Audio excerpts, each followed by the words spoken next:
Despite all efforts and defying all odds, immersive sims are not dead. This shadowy little subgenre still lurks around the corner, holding a box over your head, eagerly waiting to slam down a payload of first-rate gameplay into your soft little skulls before it slips into the nearest ventilation duct. AAA companies have long abandoned anything that doesn't say live service on the label, and so it falls once more to passionate small studios and solo developers to keep our dreams alive. What dreams, you say? The dreams of playing those elusive box-stacking, code-cracking, vent-crawling, body-hauling masterpieces that defy classification. You can get your own cigarettes too, you know. As always, touching all the buttons down there and spewing some comments goes a long way to helping our little channel survive. We also have a bustling tavern over on Patreon if you'd like to shower us with love and dollars. But for now, let's crack our knuckles, open our laptops, and get right into the thick of it. Because there's even more small developers saving immersive sims. My name is Boss Sauce. And I'm Roland Coons. And together, we are the two-headed hero. The 70s are back, but not in the way that history remembers.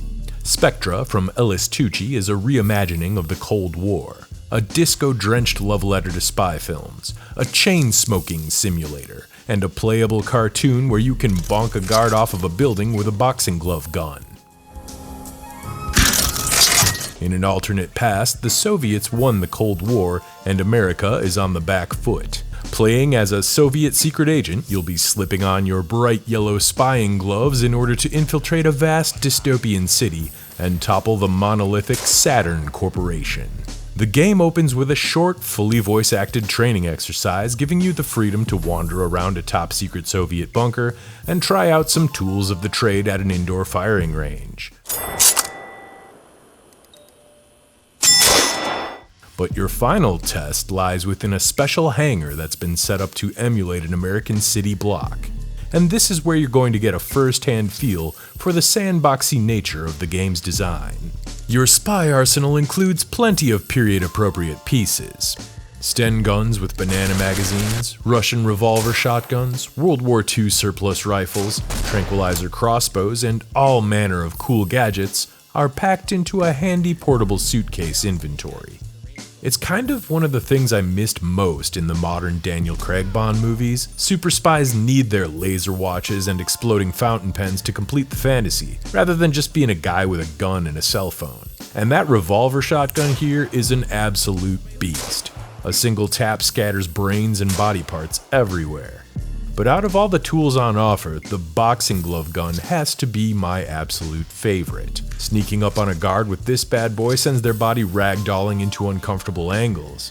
Point it at the ground and you get a useful traversal tool, letting you jump significantly higher and hop up to the highest rooftops in the city. But the atmosphere is the real centerpiece here. Everything looks so striking and vibrant throughout Spectra's city streets. A mix of Art Deco, 70s wood grain, geometric designs, funky outfits, and shaggy carpets. There's clearly a loving and carefully considered level of detail here, down to the playable pool tables, working vending machines and phone booths, dirty subway maps, branded packaging on all the snacks and ammunition, propaganda posters draped along the walls. All this is great for immersion and makes the world of Spectra feel alive. Once you head into Hiawatha City proper on your very first mission, you'll see skyscrapers towering overhead, their neon signs blinking against a dark and cloudy sky.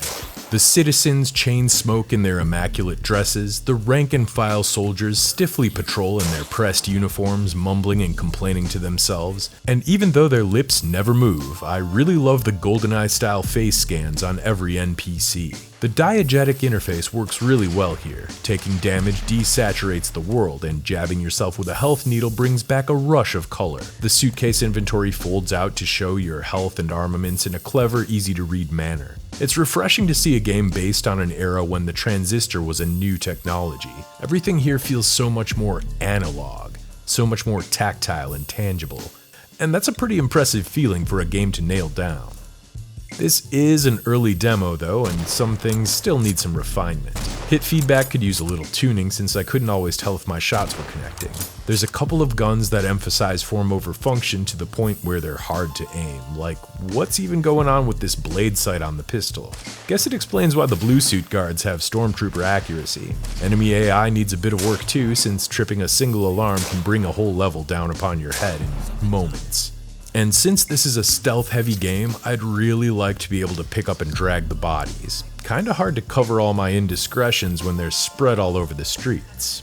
Minor quibbles aside though, I only have the highest hopes for Spectra going forward. There's just no other game that looks anything like this out there, and the alternate 1970s timeline is quite a creative approach. I've mentioned how much I've been looking forward to Spectra on this series before, and now that I've finally gotten my hands on a playtest build, it did not disappoint. By the time this video comes out, you'll be able to check out Spectra for yourself. And you should. Because hey, any game where you get to go up against Nixon is okay by me. Nixon's back! Distant Shores BRETAGNE is what would happen if Magneto ever busted his way into Aperture Science. In this immersive first-person puzzler, you've crash-landed your weird drop pod thing on a distant shore and need to find a way into the heart of a huge decaying city. Once you step forward into the sand, you'll find that your left and right hands have the ability to repel and attract metal, or check out these little glowing pips that instill these magnetic properties into all the random trash laying around. At first this is okay for like pushing some crates around, but pretty soon you'll be doing way more than playing with your box. Oh my. No, not like that. Is this an imsim? Yes. Box stacking? Confirmed. But while Distant Shores lies more in the realm of a first-person puzzler, there's really nothing keeping you from using your creativity to get around the game's obstacles. I found several opportunities to use my momentum to launch myself up, over, and around some of the obstacle courses entirely, and got inside some places I didn't think I was supposed to go, only to find a hidden secret stashed within. Imsim to the max, minus the violence, which actually is pretty neat. Some of my favorite imsims are designed around these same philosophies, he said, mentioning Control-Alt-Ego for the 400th time on the channel. Eventually, you'll find some special power-ups that let you pull doors right off their hinges, slap a mark on some sheet metal and a girder above to make yourself a rudimentary elevator. Laugh maniacally as you bend rebar to your will. Amplify your powers with electrical currents and move entire train cars around.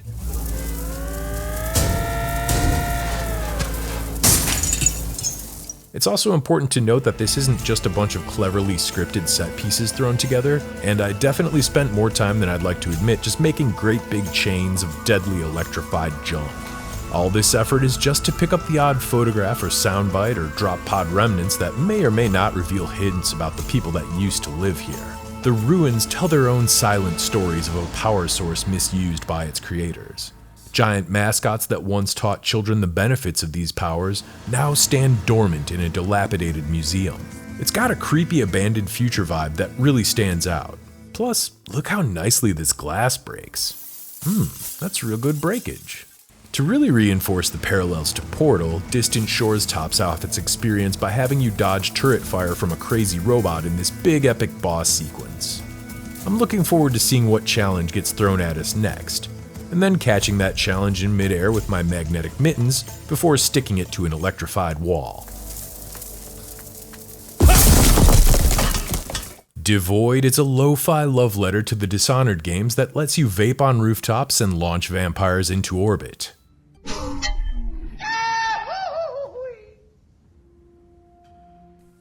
This game opens to a rundown church with a priest standing nearby that encourages you to go outside and try out your weapons, but as you take a beat to fling a few arrows at some threatening haystacks, a weird voice takes you into DEVOID and gives you the power of magical girl flight. After your magical girl awakening sequence occurs, the nameless priest hooks up a ride on a water dragon so that you can head to the mainland and kill scores of fangheads. Combat in DEVOID is a pretty simple affair, highlighted by lots of spectacle, dismemberment, and screen-filling geysers of the red stuff. Your Corvo clone only knows a little rudimentary swordplay, but gets by just fine with a light attack, charge attack, and a brutal falling attack that one-shots most enemies when you drop down from above. Sadly, there's no Dark Messiah ragdoll kick here, which I feel would be an excellent addition, but sneak attacks are part and parcel of the design, often being powerful enough to send your target on a mortar trajectory.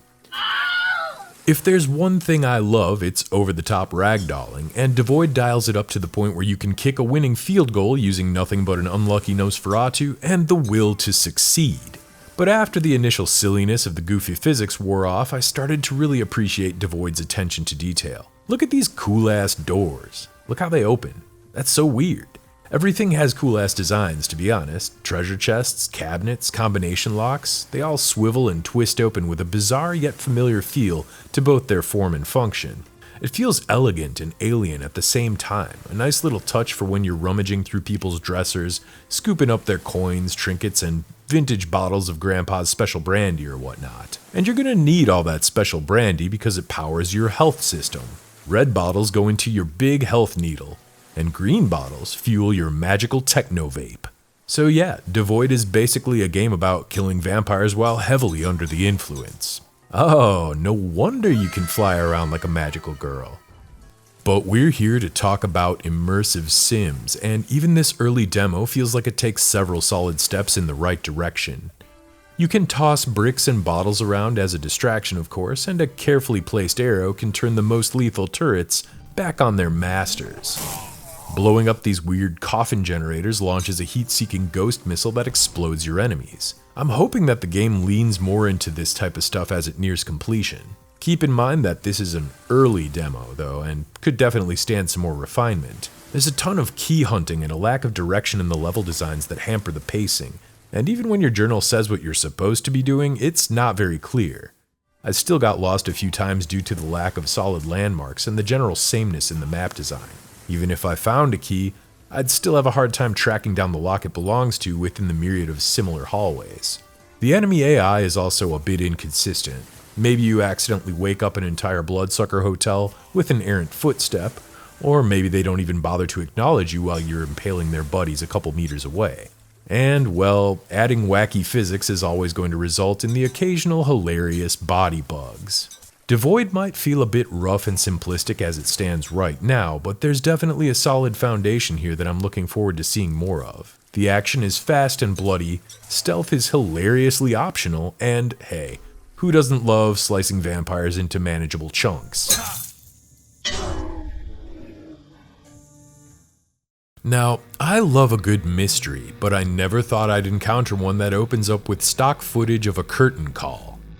This is Blood Facsimile, a dangerous, highly difficult Cruelty Squad-coded leap into a lo-fi world of assassination.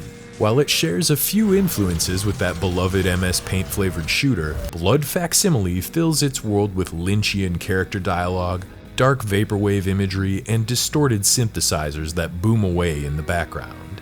The other thing Blood Facsimile shares with Cruelty Squad is its hands-off approach to the player.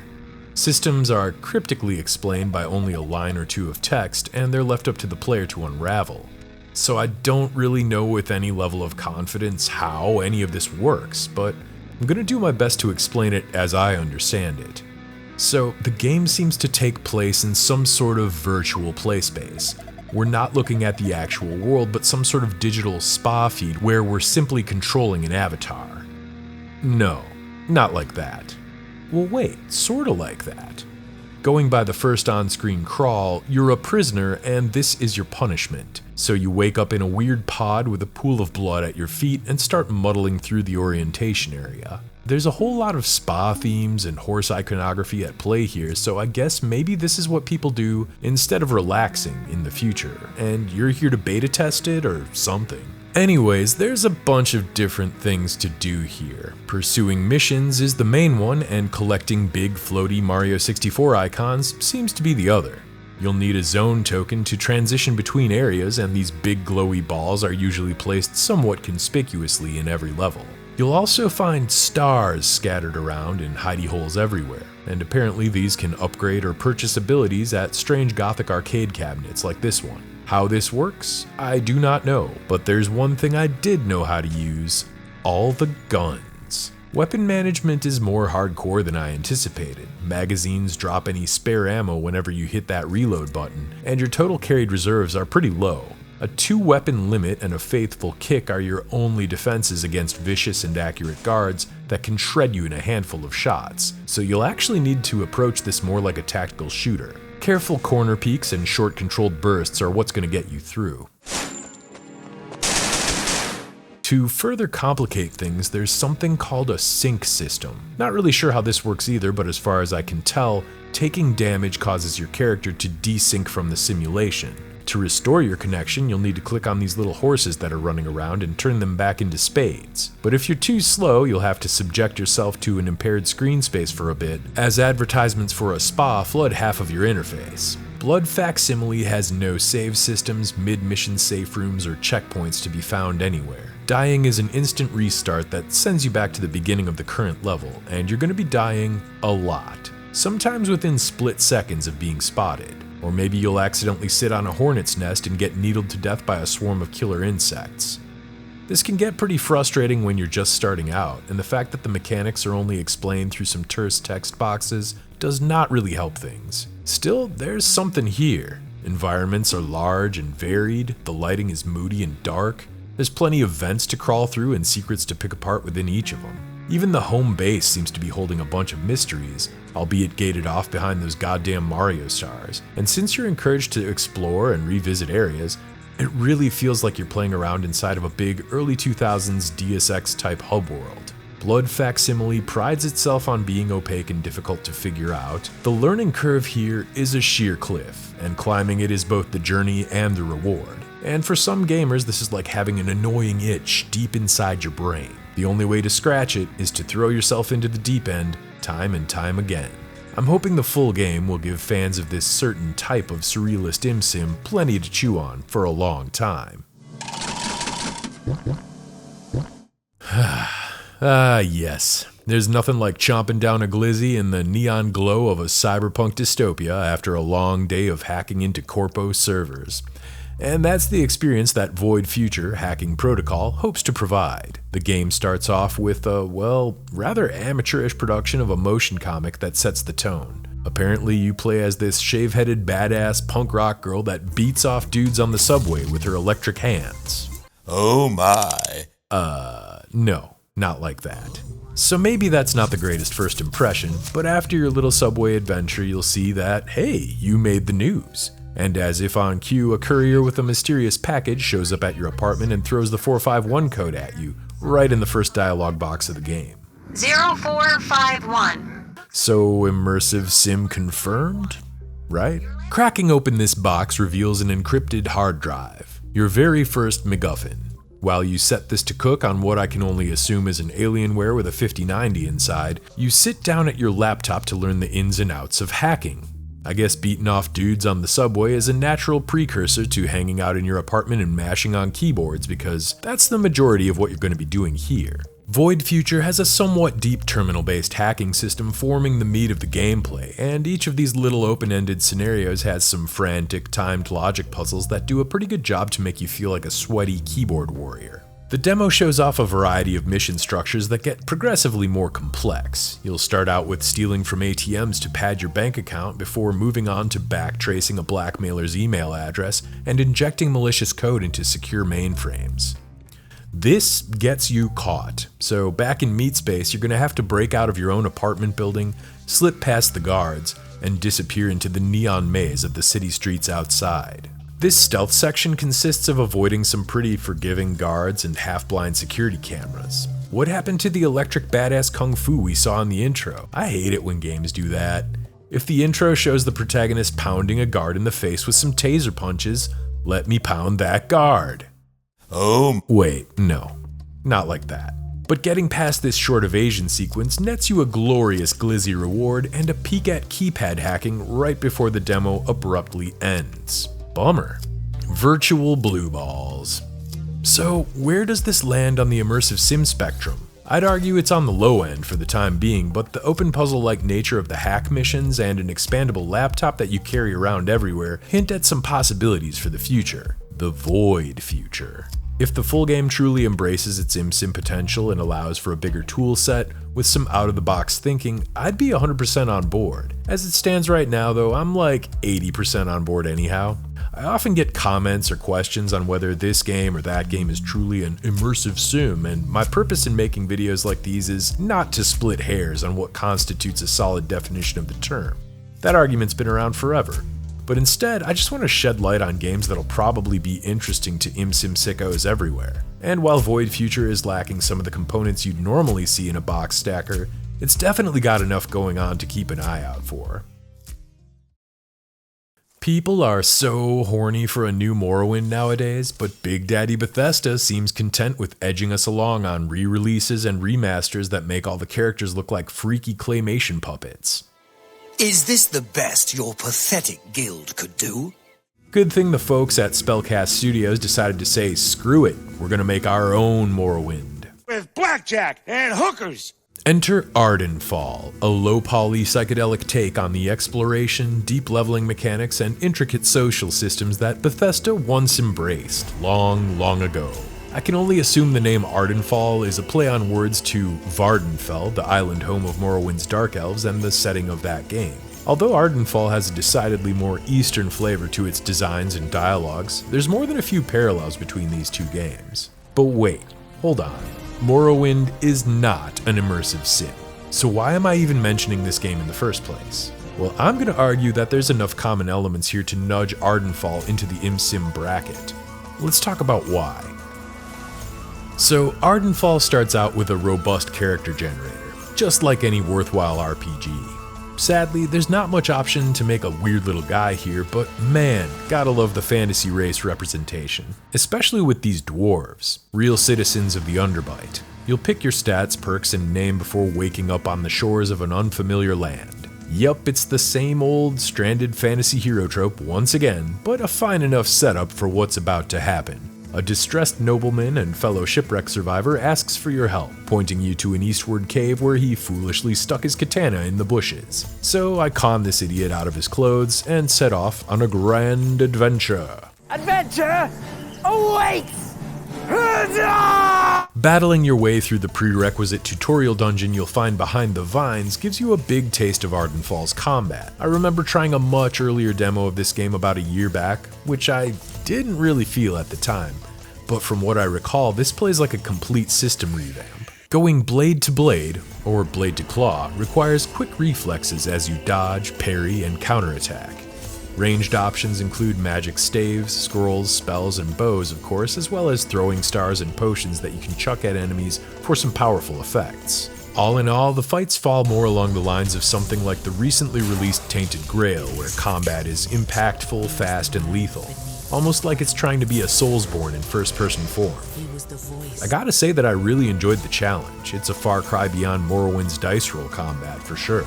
The game is also filled with some small environmental puzzles. Every once in a while you'll find a barrier that has a special way through, or an underwater secret that has some really helpful stuff for the next room over, or a chest way up high that you might just need a potion or two to reach. Love to see this kind of stuff, and there's enough of it here to think maybe, just maybe, this game's bordering on immersive sim territory. Once you finish chopping your way through Tutorial Cave, you'll find yourself in Bisawa, a small coastal village that's beset by a big fishy problem.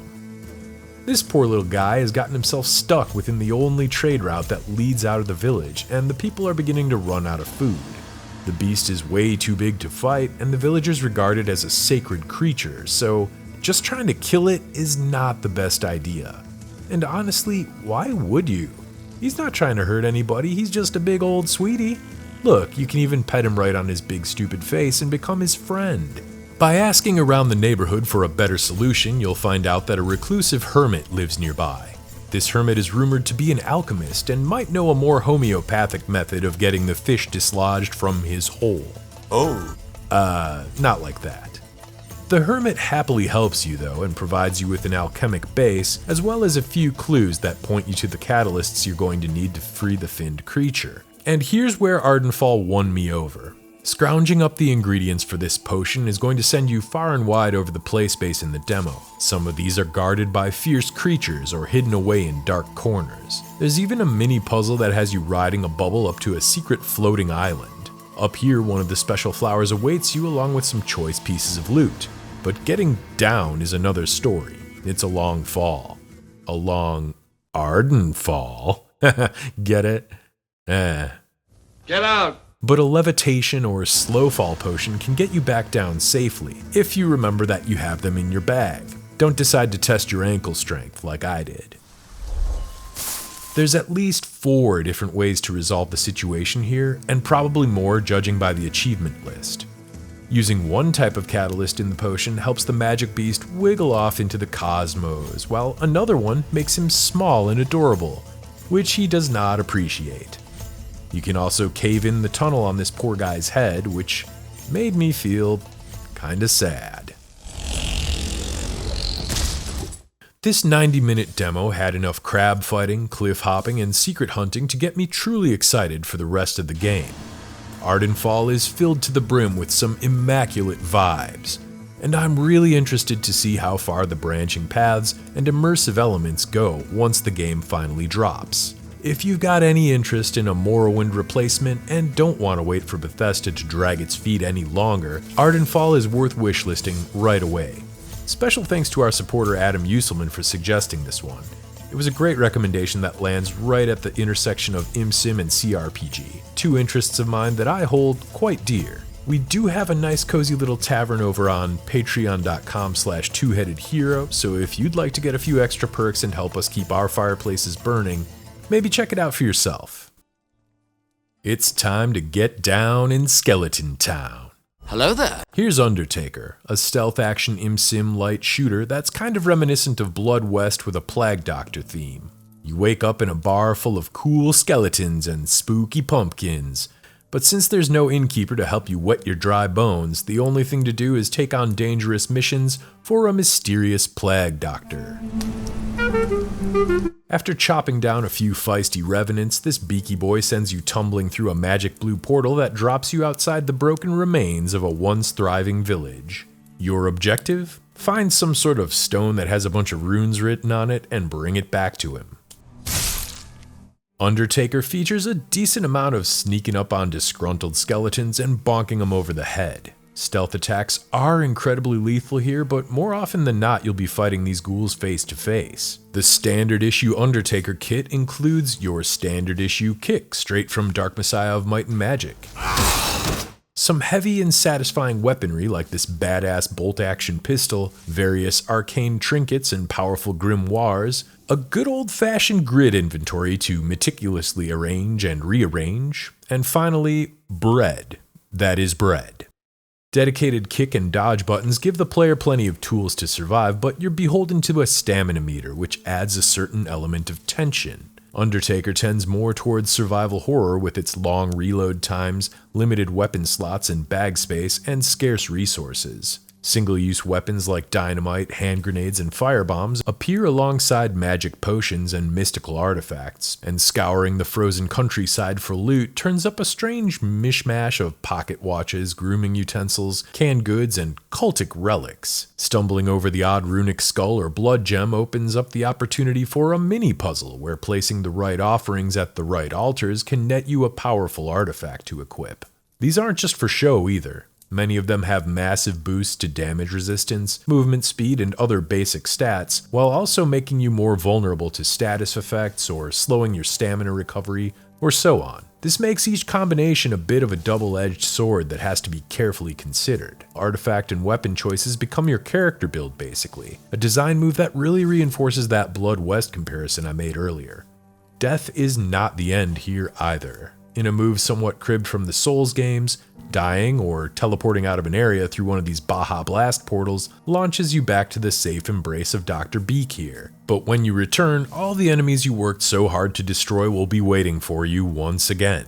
So risk and reward becomes part of your strategy as well. Do you take your chances against that cave full of werewolves when you're down to just a couple potions, or do you backtrack to the portal with your meager treasures in hopes that it'll pull together enough coin to fund another expedition? In this brief taste of the game, you're going to carefully traverse a frozen purgatory filled with vengeful spirits, cartoonishly angry barbarians, big blue werewolves, hot and cold running skeletons, and the occasional spider the size of a Toyota Camry. There was a startling variety of enemies and encounters here for a 30-minute demo, and the entire experience is topped off with a big fight against a 10-foot knight underneath a waterfall, forcing you to dodge and weave out of reach of his claymore as quasi-Doom Eternal combat tracks gang beat your eardrums in the background.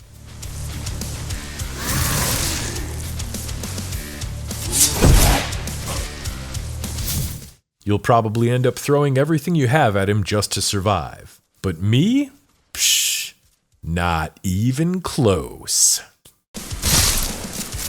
I'm a big fan of Undertaker's snowy, ruinous atmosphere, as well as the crunchy pixel style the game carries throughout. This mix of horror and mysticism complements the gameplay beautifully, and works well to give the Undertaker a dark steampunk and sorcery theme. As I've stated in videos past, that's definitely a vibe I can fuck with. Any game that has a plague doctor ripping a sax solo is pretty damn cool in my book, even if I'm not sure how he gets such a clean tone through the mask.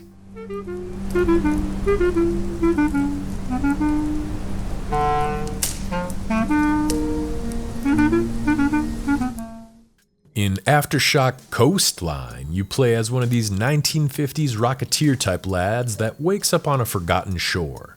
A lot of waking up on a forgotten shore in this video, huh? Anyway, it's time to give your flashlight a couple jerks and find your way to safety through this long abandoned bunker on the coast. Because something has gone really wrong here. The first thing you'll notice in AFTERSHOCK Coastline is probably the unique atmosphere. AFTERSHOCK bathes a muted palette of grays and dull reds in an alien yellow glow. Weapons, equipment, and architecture all bear the wear of countless ages. It really nails home those feelings of despair and loneliness.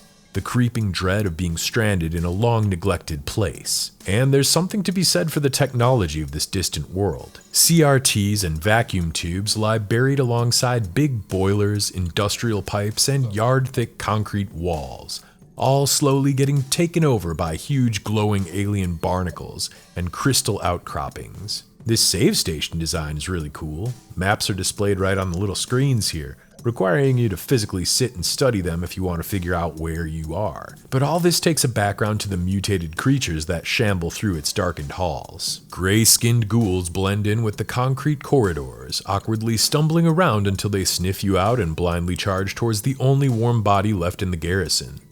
They might be slow, but they can sneak up on you in the dark quite easily, and they sure are persistent. Sending a few carefully placed revolver rounds to the torso and head can put them down for good, but this is easier said than done.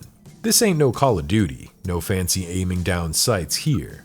In fact, you can't even fire while moving, which gives combat a bit of a classic Resident Evil feel. You're going to have to position and wait for your cursor to slowly line up in order to blast these guys in the jimmies, hoping you don't miss due to the slow reload time of your space revolver, and keeping an eye on that stamina meter when things get too close for comfort, just in case you need to cut and run.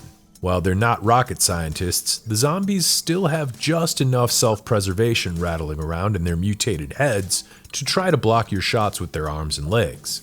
But you're not defenseless here, at least not totally. You can toss garbage and crates around the levels to slow your enemies down. Box stacking? Immersive sim confirmed. This guy helpfully donates his revolver to you early on. A bullet light, but still helpful. Appreciate the thought. Until you find some more gun food for this thing, it might be smarter to run past the monsters or lead them into these volatile sea urchin things that AFTERSHOCK uses in place of the classic exploding red barrel. And through a series of carefully hidden journal entries, it's possible to crack into this box that contains a pipe shotgun. Except, oh no. The moment I heard that shotgun go click made my balls jump up into my stomach. And honestly, pretty clever work by the dev to make the player track down more clues to find the other half of the shotgun tossed in a random toolbox that just so happens to be surrounded by shamblers. The back half of the game drops a sweet space machine gun right into your lap. A rapid-fire, drum-fed bullet hose that easily cuts these monstrosities right in half. Right as you slap your sticky little fingers around this beauty, the game throws out a whole new breed of zombies that shoots bullets from its crotch. Probably some hidden meaning in there somewhere. And yet, there's another type of lurking horror down in the sewers that just appears as a mass of teeth and eyes in darkness. At least that's all I could see from the brief glimpse I got before it bit my torso off. But you're not here for yet another spin around the old survival horror wheel. You're here for an imsim video, and here's where I believe AFTERSHOCK Coastline delivers. There's several approaches to dealing with the monsters and threats, whether you're facing them in direct combat, sneaking by, running away, or even making a big mess out of the mess hall using all the exploding sea urchins. As far as the environmental design goes, this is not quite a pure imsim, but it at least rubs shoulders with the genre pretty hard. The bunker is a carefully crafted, closed environment that opens back up on itself like the Spencer Mansion, and it contains a pretty high level of interaction. Imsim sickos will probably get tight in the pants at the prerequisite crawlable vents, stackable crates, clogged toilets, and working sinks. You can eat the moldy rations someone left lying around, rummage through the cabinets for supplies, read the private diaries of the soldiers left behind here and learn the tale of how they slowly unraveled. There's plenty of secrets to suss out for extra ammo and supplies, and even some fun stuff like this hidden occult fork summoning circle. I don't know, this all feels kinda close to the BioShock experience for me, so it's at least imsim adjacent. And all of this is for the glorious price of free. I love the Amnesia the Bunker micro-design that's at play here, and I only wish there was more of it. AFTERSHOCK Coastline's a fun little hour-long trip with plenty of surprises along the way, but the sudden ending makes it feel like it got yanked away just as it really started to gain momentum. What truly blows me away is that this is largely the effort of a single dev, Alex Rasloff. Alex, if you're listening, please make a follow-up. AFTERSHOCK Coastline deserves more. Anyways, there we go, another big ol' pile of immersive sims to bloat your wishlist with. I'd like to note that every single game this go-around has a playable demo out right now. In the past, I've included some games that only had trailers or announcements. There's always the YouTuber tendency to try to jump on the latest announcements for those internet points, but I always feel like the trailer reaction type of video is kinda lame and disingenuous. So going forward, I think I'll just be including games that I've actually gotten my hands on. This way I'll be going into deeper territory on a smaller number of games, but you'll get a better idea of how these indie imsims actually play out. If anything over this go-round looked like it was just what you needed in your life, you'd do well to go strap it on for yourself and see how it feels. Oh my. No, not like that. If you want to keep the fires burning in our humble tavern so that we can continue to make more videos just like this, please consider donating on Ko-Fi, becoming a channel member, or pull up a stool over at our Patreon for as little as $1 a month. Early access, bonus materials, and special Discord roles are just some of the benefits you'll receive from joining our humble tavern. Plus, you'll get your name shouted in the credits, like the brave champions here. Wolfgang Bristol, Adam Uselman, Amelie McNamara, James Blake, Yaroslav Rybaki, Jim DiFrancesco, Volpes, Cameron Froment, Dominic Nguyen, John Williams, Mahogany God King, Michael Robinson, Kakyatus, Vinny2142, Leon Allen, Justin, and the rest. If you've made it this far, thank you all so much for your current support. It helps us out more than you know. But if you're unable to donate because you're still waiting for that guard down the hallway to turn his head, well, you can always help us out by hitting all the buttons down there and shaking that algorithm like a newborn babe. And if you're looking for more videos to watch, well, there's a few dozen more popping up on screen right about now. Thanks for watching. We'll see you on the next Two-Headed Hero.